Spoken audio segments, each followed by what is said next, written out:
Hello friends, स्वागत है आप सबों का आज के इस वीडियो लेक्चर में। आज का हमारा टॉपिक है निर्देशांक ज्यामिति के अंतर्गत बिंदु के निर्देशांक एवं स्थिति का निर्धारण। अर्थात आज के इस वीडियो लेक्चर के माध्यम से आप सीखेंगे कि समतल में स्थित किसी बिंदु के निर्देशांक को कैसे ज्ञात किया जाता है और यदि किसी बिंदु का निर्देशांक दिया हुआ है तो उसकी स्थिति कैसे ज्ञात की जाती है। तो चलिए इस वीडियो लेक्चर को शुरू करते हैं। तो समतल में स्थित किसी बिंदु के निर्देशांक और स्थिति को ज्ञात करने के लिए सीखने से पहले निर्देशांक ज्यामिति से संबंधित कुछ महत्वपूर्ण पदों को, टर्म्स को जान लेते हैं। समतल में स्थित किसी बिंदु की स्थिति को ज्ञात करने के लिए या उसके निर्देशांक को ज्ञात करने के लिए हम दो लंबवत रेखाएं लेते हैं। उनमें से एक ऊपर से नीचे की ओर खींची जाती है जिसे ऊर्ध्वाधर रेखा कहते हैं और एक बाएं से दाएं की ओर खींची जाती है जिसे क्षैतिज रेखा कहते हैं। ऊपर से नीचे की ओर खींची गई ऊर्ध्वाधर रेखा को y अक्ष कहा जाता है। इसे y डैश से डिनोट करते हैं। बाएं से दाएं की ओर खींची गई क्षैतिज रेखा को x अक्ष कहा जाता है और इसे x डैश से डिनोट किया जाता है। दोनों अक्षों का ये कटान बिंदु मूल बिंदु कहलाता है। दोनों अक्षों के कटान बिंदु को मूल बिंदु कहते हैं। ये दोनों अक्ष x अक्ष और y अक्ष जिस तल में स्थित होता है उसे कार्तीय तल कहते हैं। दोनों अक्ष मिलकर के कार्तीय तल को 4 हिस्से में बांटती है। इनमें से प्रत्येक हिस्सा चतुर्थांश कहलाता है। तो ये बोर्ड हमारा समतल है। इस समतल में y अक्ष और x अक्ष स्थित है तो ये तल कहलाएगा कार्तीय तल। इस कार्तीय तल को दोनों अक्ष ने 4 हिस्से में बांटा। ये एक हिस्सा है, ये दूसरा हिस्सा, ये तीसरा और ये चौथा हिस्सा।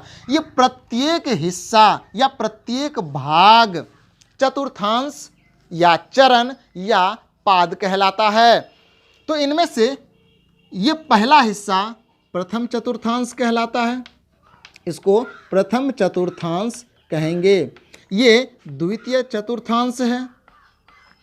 द्वितीय चतुर्थांश, इसको तृतीय चतुर्थांश कहा जाता है। तृतीय चतुर्थांश और ये चतुर्थ चतुर्थांश कहलाता है। चतुर्थ चतुर्थांश, चतुर्थ चतुर्थांश कहलाता है। तो x अक्ष और y अक्ष मिलकर के समतल को 4 हिस्सों में, 4 भागों में बांटती है। इनमें से प्रत्येक भाग चतुर्थांश कहलाता है। ये प्रथम चतुर्थांश है, ये वाला भाग प्रथम चतुर्थांश, ये द्वितीय चतुर्थांश, ये तृतीय चतुर्थांश और ये चतुर्थ चतुर्थांश। नियामक ज्यामिति में या निर्देशांक ज्यामिति में या फिर ग्राफ खींचने वक्त जब आप 2 चर वाले रैखिक समीकरण का ग्राफ खींचेंगे तो वहाँ पर x अक्ष और y अक्ष संख्या रेखा का काम करती है। इस पर हम संख्याओं को दर्शाते हैं। तो ये जो मूल बिंदु है x अक्ष और y अक्ष का ये जो कटान बिंदु है जिसे मूल बिंदु कहते हैं, तो मूल बिंदु पर 0 अंकित किया जाता है ना। इसे हम 0 से डिनोट करेंगे, 0 अंकित किया जाता है। मूल बिंदु से दाईं ओर का जो x अक्ष है उस पर बराबर बराबर दूरी लेकर के उस पर धनात्मक संख्या को दिखाई जाती है। 1 2 3 4 5 6 और मूल बिंदु से बाईं ओर का जो x अक्ष है इस पर ऋणात्मक संख्या को दर्शाई जाती है। -1 -2 -3 -4 -5 -6। तो मूल बिंदु से दाईं ओर के x अक्ष पर धनात्मक संख्या को लिखी जाती है, दर्शाई जाती है। इसलिए मूल बिंदु से दाईं ओर के इस अक्ष को धनात्मक x अक्ष कहा जाता है। धनात्मक एक्स अक्ष कहा जाता है। मूल बिंदु से बाईं ओर के एक्स अक्ष पर ऋणात्मक संख्या को लिखी जाती है, इसलिए मूल बिंदु से बाईं ओर के एक्स अक्ष को ऋणात्मक एक्स अक्ष कहा जाता है। ऋणात्मक एक्स अक्ष कहा जाता है। उसी प्रकार से y अक्ष पर भी संख्या को दिखाते हैं। मूल बिंदु से ऊपर की ओर के y अक्ष पर धनात्मक संख्या को लिखी जाती है। 1 2 3 4 5, इसी तरह से आप 6 7 8 9 10 लिख सकते हैं। चूंकि मूल बिंदु से ऊपर के y अक्ष पर धनात्मक संख्या को दर्शाई जाती है, इसीलिए इसे धनात्मक y अक्ष कहा जाता है। धनात्मक y अक्ष कहा जाता है। मूल बिंदु से नीचे की ओर y अक्ष पर ऋणात्मक संख्या को दर्शाया जाता है। -1 -2 -3 -4 -5 -6, इसी तरह से आप -7 -8 -9 जितनी आवश्यकता है वहाँ तक की संख्या को दर्शा सकते हैं। इसे ऋणात्मक y अक्ष कहा जाता है। ऋणात्मक y अक्ष कहा जाता है। मूल बिंदु से दाईं ओर के x अक्ष पर धनात्मक संख्या को दर्शाते हैं, इसे धनात्मक x अक्ष कहा जाता है। मूल बिंदु से बाईं ओर के x अक्ष पर ऋणात्मक संख्या को लिखी जाती है, इसे ऋणात्मक x अक्ष कहा जाता है। उसी प्रकार से अगर हम y अक्ष की बात करें तो मूल बिंदु से ऊपर के y अक्ष पर धनात्मक संख्या को लिखी जाती है, इसे धनात्मक y अक्ष कहा जाता है। मूल बिंदु से नीचे के y अक्ष पर ऋणात्मक संख्या को लिखी जाती है, इसे ऋणात्मक y अक्ष कहा जाता है। तो मूल बिंदु से दाईं ओर धनात्मक संख्या को दर्शाई जाती है, मूल बिंदु से बाईं ओर ऋणात्मक संख्या को, मूल बिंदु से ऊपर धनात्मक संख्या को, मूल बिंदु से नीचे ऋणात्मक संख्या को, ये नियामक चिन्ह कहलाता है। तो ग्राफ खींचने में, सवाल को बनाने में नियामक चिन्ह का काफ़ी महत्वपूर्ण रोल है। आइए आगे बात करते हैं। आप लोग चतुर्थांश को समझ चुके हैं। ये प्रथम चतुर्थांश, ये द्वितीय चतुर्थांश, ये तृतीय चतुर्थांश और ये चतुर्थ चतुर्थांश। हम चतुर्थांश को मिटा रहे हैं। दोस्तों, नियामक ज्यामिति में दो महत्वपूर्ण टर्म आता है। एक टर्म है भुज और दूसरा टर्म है कोटि। कोटि y अक्ष से किसी बिंदु की लंबवत दूरी भुज कहलाती है। y अक्ष से किसी बिंदु की लंबवत दूरी भुज कहलाती है। और x अक्ष से किसी बिंदु की लंबवत दूरी कोटि कहलाती है। तो दोस्तों, हम लोगों को तीन महत्वपूर्ण बातें याद रखनी है। अगर ये तीन बातें याद रख लेते हैं तो आप समतल में स्थित किसी भी बिंदु के निर्देशांक को आसानी से बता सकते हैं। और यदि समतल में कहीं कोई बिंदु स्थित है तो उसके निर्देशांक को आसानी से ज्ञात कर सकते हैं। तो निर्देशांक दिए रहने पर बिंदु की स्थिति बता सकते हैं, स्थिति दिए रहने पर निर्देशांक को बता सकते हैं, और वो भी पलक झपकते। तो ये कैसे? तो इसके लिए आपको तीन बातें याद रखनी है। वो तीन बातें कौन सी है? तो सुनिए। जब भी किसी बिंदु के निर्देशांक को ज्ञात करना हो या उसकी स्थिति को ज्ञात करना हो तो हम वो स्थिति हमेशा मूल बिंदु से ही ज्ञात करेंगे। ठीक है। तो जब कोई बिंदु दिया रहे और हमें कहे निर्देशांक निकालिए तो हम क्या करेंगे? मूल बिंदु से चल करके उस बिंदु तक पहुंचेंगे। तो हमेशा स्टार्ट कहां से करेंगे? मूल बिंदु से। ठीक है, मूल बिंदु से। दूसरी बात ये कि जब बिंदु तक पहुंचेंगे, जाएंगे, मूल बिंदु से चल करके, है ना, मूल बिंदु से स्टार्ट करेंगे और जिस बिंदु के निर्देशांक को बताना है या जिस बिंदु के स्थिति को ज्ञात करना है, उस बिंदु तक पहुंचने के लिए चलना शुरू करेंगे मूल बिंदु से। पहली बात ये कि मूल बिंदु से हम चलना प्रारंभ करेंगे। दूसरी बातें कि जब भी हम चलेंगे तो सबसे पहले एक्स अक्ष की दिशा में चलेंगे और उसके बाद वाई अक्ष की दिशा में, है ना। पहली बात हमने क्या सीखा, किसी बिंदु के निर्देशांक को या स्थिति को ज्ञात करने के लिए कहां से चलना शुरू करेंगे, तो मूल बिंदु से। कहां से? मूल बिंदु से चलना प्रारंभ करेंगे। दूसरी बात, सबसे पहले हम एक्स अक्ष की दिशा में चलेंगे और फिर वाई अक्ष की दिशा में चलेंगे। तो एक्स अक्ष की दिशा में और वाई अक्ष की दिशा में चलने का क्या मतलब? तो तीसरी बातें देखिए, अगर वाई अक्ष की दिशा में चलने के लिए कहा जाए तो हम वाई अक्ष से दाईं ओर या बाईं ओर चलेंगे। ठीक है, अगर हमें एक्स अक्ष की दिशा में जानी हो, देखिए ना, ये तीर का चिन्ह बता रहा है कि एक्स अक्ष का डायरेक्शन इधर है, इस ओर चलना है, और ये तीर बता रहा है कि हमें इस ओर चलना है, ये वाई अक्ष। तो वाई अक्ष से दाईं ओर या बाईं ओर अगर चलेंगे तो हम कहेंगे कि हम एक्स अक्ष की दिशा में चल रहे हैं। दूसरी बात, अगर वाई अक्ष की दिशा में चलने कहा जाए तो हमेशा एक्स अक्ष से या तो ऊपर जाएंगे या नीचे जाएंगे। तो तीन बातें कौन सी हो गई? मूल बिंदु से चलना शुरू करेंगे, पहले एक्स अक्ष की दिशा में चलेंगे और फिर वाई अक्ष की दिशा में चलेंगे।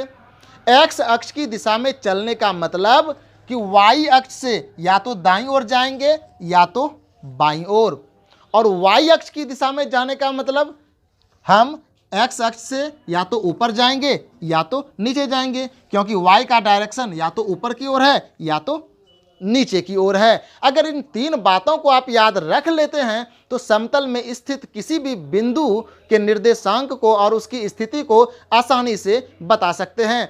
तो कैसे बता सकते हैं, आइए जानते हैं। भुज और कोटि आप समझ गए, ठीक है। तो आइए हम लोग निकालते हैं किसी भी बिंदु के निर्देशांक को। मान लीजिए कि कोई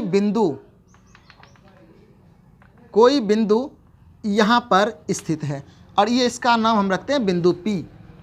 हमसे कहा गया इस बिंदु P के निर्देशांक को ज्ञात कीजिए। तो कैसे ज्ञात करेंगे?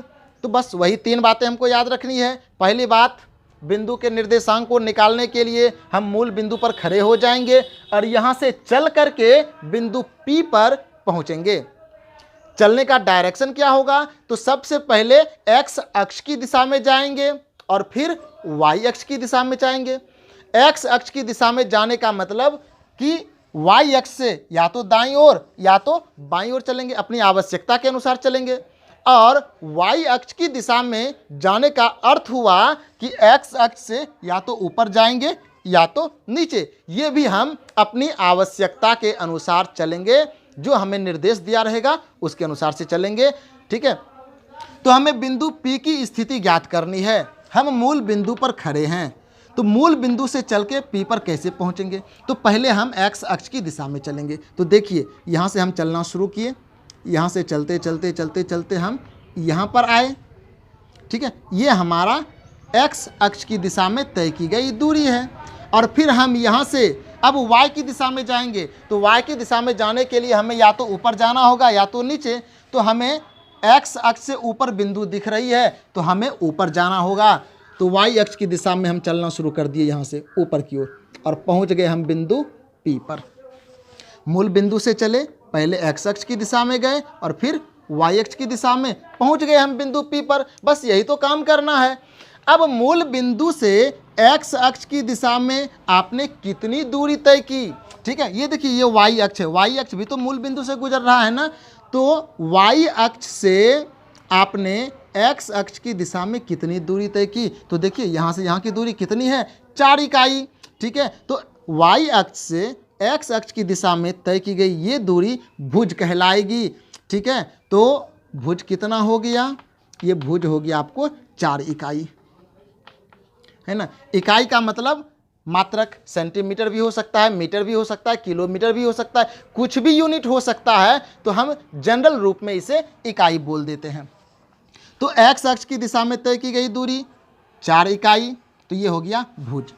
वाई अक्ष की दिशा में हमने कितनी दूरी तय की, वाई की दिशा में, तो देखिए यहाँ से हम बिंदु P तक पहुँचे, ये हमारा वाई का डायरेक्शन है, तो वाई की दिशा में हमने कितनी दूरी तय की, ये पता करने के लिए बिंदु पर से एक लंब डाल दीजिए वाई अक्ष पर। तो देखिए मैंने यहाँ से एक लंब डाल दिया वाई अक्ष पर, तो मूल बिंदु से यहाँ तक की दूरी कितनी है, 2 इकाई। तो जितनी दूरी ये उतनी ही दूरी होगी ये भी, क्योंकि ये दोनों समांतर है। तो यहाँ से यहाँ की दूरी 2 इकाई है, तो यहाँ से यहाँ की दूरी भी 2 इकाई होगी। तो वाई अक्ष की दिशा में मापी गई दूरी कोटि कहलाती है, या फिर एक्स अक्ष से ऊपर या नीचे की ओर मापी गई दूरी कोटि कहलाती है। तो कोटि हो गया 2 इकाई। तो इस बिंदु का भुज कितना, 4 इकाई, इस बिंदु का कोटि कितना, 2 इकाई। तो ये जो भुज और कोटि का जो वैल्यू निकला, यही दोनों वैल्यू या यही दोनों मान इस बिंदु का निर्देशांक कहलाता है। और इस निर्देशांक को हम लिखते हैं 4,2, अर्थात एक्स अक्ष की दिशा में तय की गई दूरी को पहले लिखेंगे, वाई अक्ष की दिशा में तय की गई दूरी को बाद में लिखेंगे। ठीक है, तो ये 2 संख्याएं जिसकी सहायता से हम मूल बिंदु से चल करके बिंदु P पर पहुंच गए, यही दोनों संख्या बिंदु P का निर्देशांक है। ठीक है, तो बिंदु P का निर्देशांक कितना हो गया, 4,2। शुरू में जो संख्या लिखी हुई है ये एक्स अक्ष की दिशा में तय की गई दूरी है, और दूसरी संख्या जो लिखी गई है ये वाई अक्ष की दिशा में तय की गई दूरी है। ठीक है, तो एक्स अक्ष की दिशा में तय की गई दूरी भुज और वाई अक्ष की दिशा में तय की गई दूरी कोटि कहलाती है। तो याद रखेंगे कि किसी बिंदु का अगर निर्देशांक दिया हुआ है तो जो संख्यात्मक मान, जो वैल्यू शुरू में दिया होगा वो भुज होगा, और जो बाद में लिखा होगा वो कोटि होगा। तो बिंदु P का निर्देशांक हम कैसे निकाल लिए, मूल बिंदु से पहले एक्स अक्ष की दिशा में गए, 4 इकाई की दूरी तय किए, ये 4 इकाई कहलाया भुज, इसको शुरू में लिखेंगे। फिर मूल बिंदु इस एक्स अक्ष से हम एक्स अक्ष से बिंदु P पर पहुँचे वाई अक्ष की दिशा में चल करके, और वाई अक्ष की दिशा में हमें 2 इकाई चलना पड़ा, तो ये 2 इकाई इस बिंदु का कोटि कहलाएगा, यानी कि वाई की दिशा में तय की गई दूरी या एक्स अक्ष से ये दूरी है 2 इकाई। उसी प्रकार से मान लीजिए कोई बिंदु यहाँ पर स्थित है ना, एक बिंदु हमने लिया Q, वो यहाँ पर स्थित है, और हमें कहा गया कि इस बिंदु का निर्देशांक बताइए। तो फिर वही 3 बातें, मूल बिंदु से चलना शुरू करेंगे, पहले x की दिशा में जाएंगे और फिर y की दिशा में।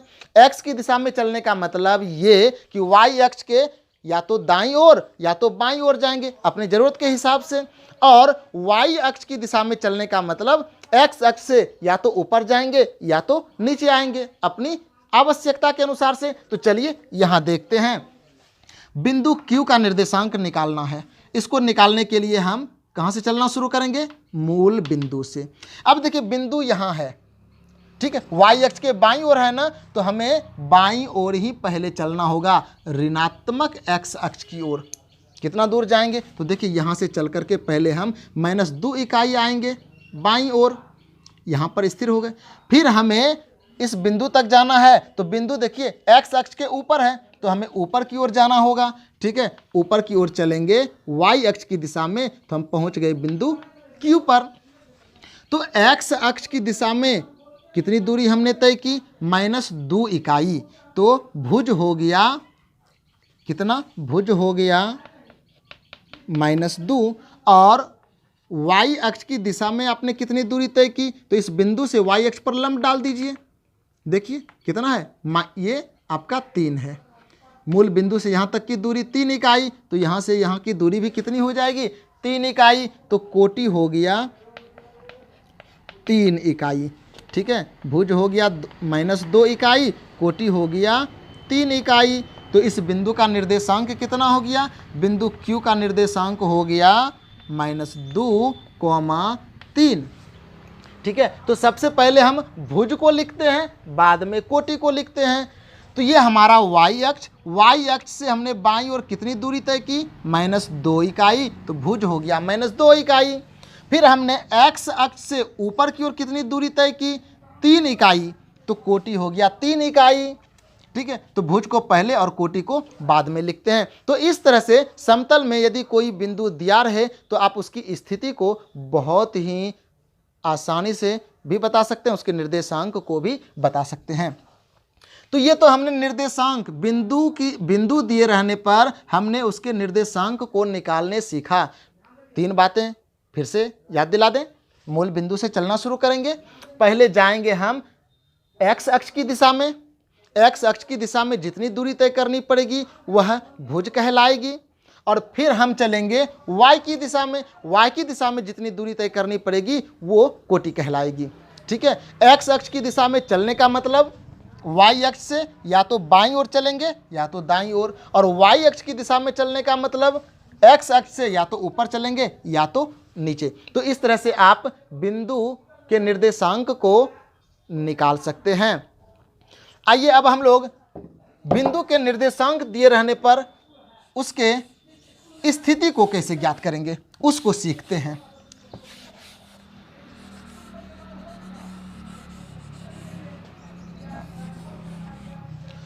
हमें एक बिंदु दिया है P और इसका निर्देशांक दिया हुआ है 5,6 और हमें कहा गया इस बिंदु P के स्थिति को बताइए कहाँ होगा। तो बहुत ही आसान सी बात, ये 5 क्या है? भुज। 6 क्या है? कोटि। भुज क्या होता है? y अक्ष से x की दिशा में तय की गई दूरी, और कोटि क्या होता है? x अक्ष से बिंदु तक की लंबवत दूरी या y अक्ष की दिशा में तय की गई दूरी। तो चलिए बिंदु P के स्थिति को ज्ञात करने के लिए मूल बिंदु से चलना शुरू करेंगे। सबसे पहले x की दिशा में। तो x की दिशा में कितना चलना होगा? तो 5 इकाई। प्लस में है ना, तो हमको धनात्मक x अक्ष की ओर जाना होगा। तो देखिए मूल बिंदु से हम, ये हमारा धनात्मक x अक्ष है, तो हम इस ओर चले। कितना चलना है?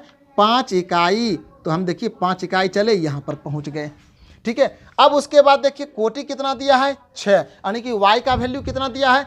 6 इकाई। तो हमें y की दिशा में 6 इकाई चलना है। तो y की दिशा में चलने का मतलब या तो ऊपर या तो नीचे। अगर y का मान, कोटि का मान प्लस में है तो हम ऊपर की ओर चलेंगे, और अगर माइनस में है तो नीचे की ओर चलेंगे। तो देखिए कोटि दिया है प्लस में, अर्थात हमें ऊपर जाना होगा। तो ऊपर कहाँ तक जाएंगे? अगर ये हमारा 6 है तो हम यहाँ से ऊपर की ओर चलेंगे। ठीक है, हमने यहाँ से यहाँ तक आया 5 इकाई, ऊपर की ओर चलेंगे बिल्कुल 6 के सीध में। यहाँ से आप एक लंब डाल दीजिए, देखिएगा हम पहुँच गए यहाँ पर बिल्कुल y अक्ष पर, जहाँ 6 अंकित है उसके सीध में हम पहुँचेंगे। यहाँ पहुँच गए, मिल गया हमें बिंदु। यही बिंदु होगा हमारा P, जिसका निर्देशांक कितना दिया है? 5,6। तो देखिए हम बिंदु को ढूंढ निकाले। कैसे निकाले? बिंदु का निर्देशांक दिया है, बिंदु का फुल एड्रेस दिया है, और इसी एड्रेस की सहायता से हम बिंदु P पर पहुंच गए। तो मूल बिंदु से पहले 5 इकाई गए धनात्मक x अक्ष की दिशा में, क्योंकि भुज हमारा प्लस में है 5। उसके बाद हम y अक्ष की दिशा में गए 6 इकाई ऊपर की ओर गए, क्योंकि कोटि हमें प्लस में दिया हुआ है। ऊपर गए और बिंदु P पर पहुंच गए। तो हम बिंदु P को ढूंढ निकाले निर्देशांक दिए रहने पर। चलिए अगला सवाल देखिए, अगर हमारा एक बिंदु है Q और इसका निर्देशांक दिया है -4, -3, और हमें कहा गया इस बिंदु Q को ढूंढिए कहाँ पर होगा। तो फिर क्या करेंगे? मूल बिंदु से चलना शुरू करेंगे। तो मूल बिंदु से पहले -4 इकाई जाएंगे x अक्ष की दिशा में, क्योंकि ये शुरू में जो वैल्यू है ना, ये x अक्ष की दिशा में तय की गई दूरी है, यानी कि ये भुज का मान है। तो चलिए -4 इकाई x अक्ष की दिशा में, माइनस में है तो ऋणात्मक x अक्ष की दिशा में चलना होगा। तो यहाँ से आते हैं हम लोग, ये मिला -4 x अक्ष की दिशा में। और फिर हमें कितना जाना है? -3 इकाई y की दिशा में। ठीक है, x अक्ष से नीचे या ऊपर, चूंकि माइनस में दिया है तो हमें नीचे चलना होगा। तो यहाँ से हम -3 इकाई नीचे आते हैं। -3 इकाई, देखिए यहाँ पर -3 है ना, इसके सीध में आएंगे। पहुंच गए हम लोग यहाँ पर। ठीक है, -3 के सीध में आ गए, ऊपर से नीचे -3 इकाई, यहाँ से यहाँ की दूरी -3, तो यहाँ से यहाँ भी -3, तो -3 इकाई हम नीचे आए और पहुँच गए बिंदु Q पर। ये हमारा बिंदु Q का स्थान होगा, जिसका निर्देशांक आपको दिया हुआ है -4 -3, -4 -3। इसी तरह से मान लीजिए एक और बिंदु आपको दिया हुआ है R, कहेगा कि इसका निर्देशांक जो है ये 4, -2 है, तो इस बिंदु को बताइए कहाँ पर स्थित है। तो हम क्या करेंगे, फिर से मूल बिंदु से चलना शुरू करेंगे। 4 इकाई जाएंगे धनात्मक x अक्ष की दिशा में, क्योंकि 4 प्लस में है, तो धनात्मक x अक्ष की दिशा में चलिए, 4 इकाई पहुंच गए यहाँ पर। अब यहाँ से हमें चलना है किधर, -2 इकाई y की दिशा में, और y की दिशा में चलने के लिए या तो ऊपर जाना होगा या तो नीचे। तो ये चूंकि माइनस में दिया हुआ है तो हमें नीचे आना है, तो यहाँ से नीचे आएंगे कितना, -2 इकाई। देखिए यहाँ से यहाँ -2 है, तो हमें भी इसके सीध में ही आना है। यहाँ पर पहुँच गए, मिल गया बिंदु हमें R, इसका निर्देशांक दिया है 4, -2। इसी तरह से समतल में स्थित किसी भी बिंदु के निर्देशांक को और उसकी स्थिति को आसानी से ज्ञात कर सकते हैं। आइए कुछ और सवाल हम लोग कर लेते हैं। यहाँ से अगर हमसे सवाल पूछा जाए कि एक बिंदु है जो कि x अक्ष पर स्थित है ना, कोई बिंदु x अक्ष पर स्थित है, उसका निर्देशांक बताइए। मूल बिंदु पर स्थित है, उसका निर्देशांक बताइए। तो कैसे बताएंगे, तो आइए इसे हम क्वेश्चन के माध्यम से सॉल्व करते हैं। ये 3 सवाल है जिसे हमें हल करना है। पहला सवाल है कि मूल बिंदु का निर्देशांक बताएं। जब भी मूल बिंदु का या किसी भी बिंदु का निर्देशांक पूछे तो हमेशा मूल बिंदु से चलना शुरू कीजिए। पहले x अक्ष की दिशा में अर्थात दाईं ओर या बाईं ओर, और उसके बाद y अक्ष की दिशा में या अर्थात x अक्ष से ऊपर की ओर या नीचे की ओर, हमें निर्देशांक पता चल जाएगा। तो हमसे पूछा कि मूल बिंदु का निर्देशांक बताइए, यानी कि एक बिंदु है जो कि मूल बिंदु पर ही स्थित है, और कहा इसका निर्देशांक बताइए। तो बंधु किसी भी बिंदु का निर्देशांक निकालने के लिए हम कहाँ से चलना शुरू करेंगे, मूल बिंदु से। x अक्ष की दिशा में जितना दूर जाएंगे वो हमारा भुज होगा, और y अक्ष की दिशा में जितना जाएंगे कोटि होगा। ठीक है, और यही भुज और कोटि बिंदु का निर्देशांक होता है। तो मूल बिंदु का निर्देशांक निकालने कहा गया, और हम भी मूल बिंदु पर ही खड़े हैं। तो सोचिए कि मूल बिंदु पर खड़े हैं और मूल बिंदु से चल करके मूल बिंदु पर ही जाना है, तो x अक्ष की दिशा में कितना दूर जाना होगा और y अक्ष की दिशा में कितना दूर जाना होगा। तो आप कहेंगे सर मूल बिंदु पर हम खड़े हैं और मूल बिंदु पर ही जाना है, तो हमें तो जाना ही नहीं पड़ेगा, ना तो हम x अक्ष की दिशा में जाएंगे ना तो y अक्ष की दिशा में जाएंगे। तो बंधु जब हमें बिल्कुल चलना ही नहीं पड़े तो इसका मतलब हमने 0 इकाई दूरी तय की। ठीक है, तो यहाँ से आप बता सकते हैं मूल बिंदु का निर्देशांक कितना होगा। देखिए पहला सवाल है मूल बिंदु का निर्देशांक, तो मूल बिंदु का निर्देशांक क्या हो जाएगा, तो मूल बिंदु का निर्देशांक होगा, मूल बिंदु का निर्देशांक कितना हो जाएगा। तो देखिए मूल बिंदु का निर्देशांक निकालना है, मूल बिंदु पर ही खड़े हैं, तो यहाँ से ना तो हमें x अक्ष की ओर जाना होगा ना तो y अक्ष, चूँकि x अक्ष की ओर नहीं चलना पड़ा तो भुज हो गया 0, y अक्ष की ओर भी नहीं जाना होगा तो कोटि हो गया 0। तो मूल बिंदु का निर्देशांक क्या हो गया, 0,0। समझ गए, आगे बढ़ते हैं। दूसरा सवाल है x अक्ष पर स्थित बिंदु का निर्देशांक बताइए। कोई बिंदु x अक्ष पर स्थित है तो उसका निर्देशांक क्या होगा। मान लीजिए एक बिंदु यहाँ पर स्थित है, यहाँ पर कोई बिंदु है A और इसका निर्देशांक बताना है, तो वही काम करेंगे, मूल बिंदु से चलना शुरू करेंगे। तो मूल बिंदु से पहले किधर जाएंगे, x की ओर। तो बताइए मूल बिंदु से जब आप चलेंगे तो यहाँ से चल करके आप इस बिंदु पर पहुँचे। ठीक है, तो x की दिशा में कितनी दूरी तय करनी पड़ी, 3 इकाई, तो भुज कितना हो गया इस बिंदु का, 3। अब बताइए y की दिशा में कितना चलना होगा। तो मूल बिंदु से x की दिशा में गए, a पर पहुंच गए, ठीक है, जब आप बिंदु पर पहुंच ही गए तो क्या आपको यहाँ से अब ऊपर या नीचे अर्थात y की दिशा में जाना होगा? नहीं जाना होगा। क्यों? क्योंकि आप x की दिशा में चलने के बाद ही मूल बिंदु पर पहुंच गए। अब आपको मूल बिंदु पर जाने के लिए ना तो ऊपर जाना होगा ना तो नीचे। तो चूंकि y की दिशा में नहीं चलनी होगी, इसीलिए y निर्देशांक यानी कि कोटि कितना हो जाएगा? 0। तो याद रखेंगे कि अगर कोई बिंदु x अक्ष पर कहीं भी स्थित है तो उसका y निर्देशांक 0 होगा, क्योंकि हमें y की दिशा में चलना ही नहीं पड़ेगा।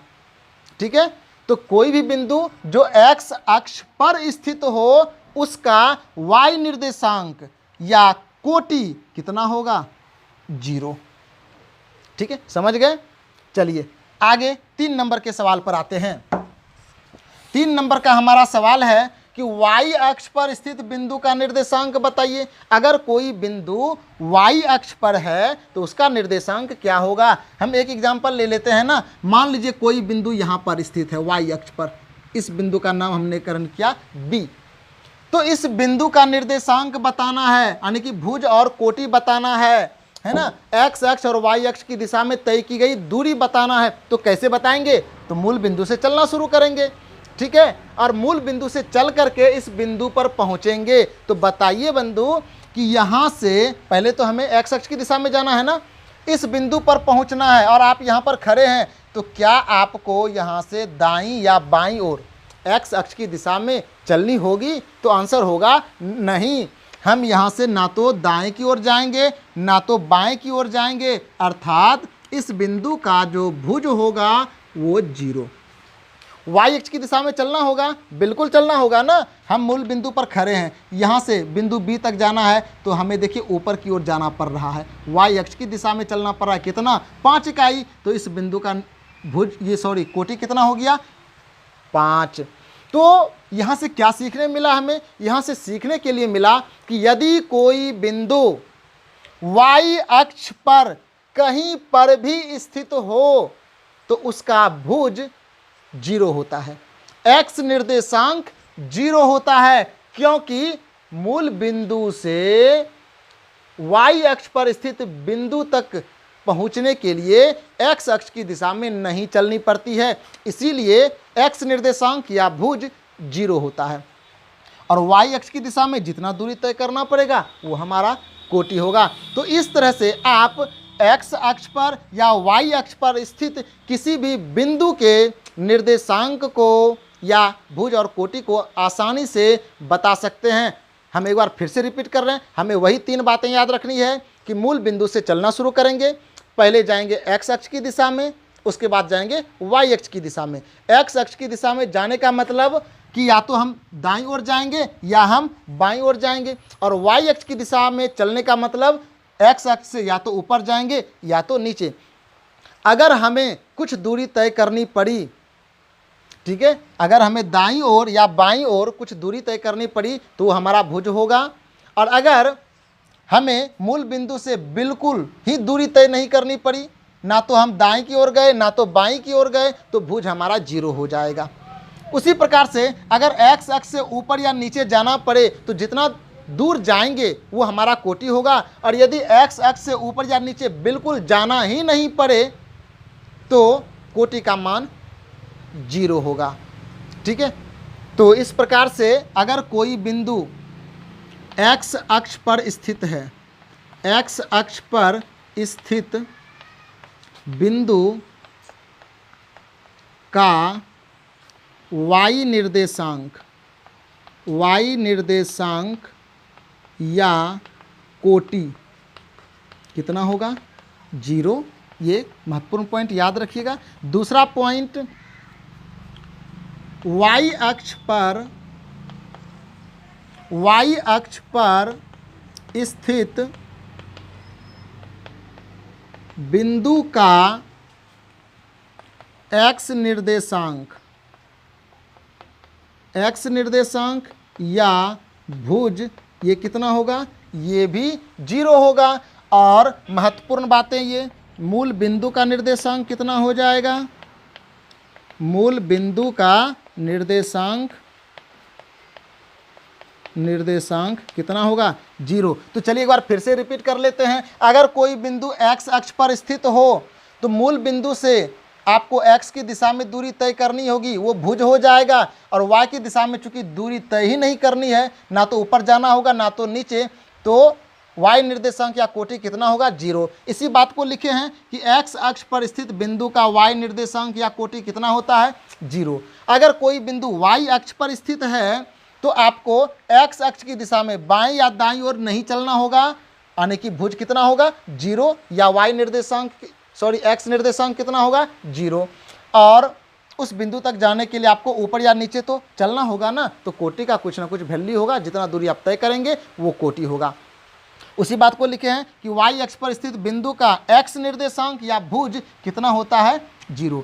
अगर कोई बिंदु मूल बिंदु पर स्थित है, ठीक है, तो मूल बिंदु का निर्देशांक कितना होगा 0,0। क्यों? क्योंकि मूल बिंदु पर हम खड़े हैं और वहाँ से चल करके मूल बिंदु पर ही जाना है, तो हमें वहाँ से हिलना भी नहीं पड़ेगा, ना तो x अक्ष की दिशा में जाना होगा ना तो y अक्ष की दिशा में जाना होगा। इसीलिए मूल बिंदु का निर्देशांक क्या होगा 0 और 0। तो आप आज के इस वीडियो लेक्चर में बिंदु के निर्देशांक और उसकी स्थिति को ज्ञात करने के लिए निश्चित तौर पर सीख चुके होंगे। हमारी बस 3 बातों को याद रखिएगा। अब हम अगले वीडियो लेक्चर में दूरी सूत्र को लेकर के आएंगे। तब तक के लिए जय हिंद, जय भारत।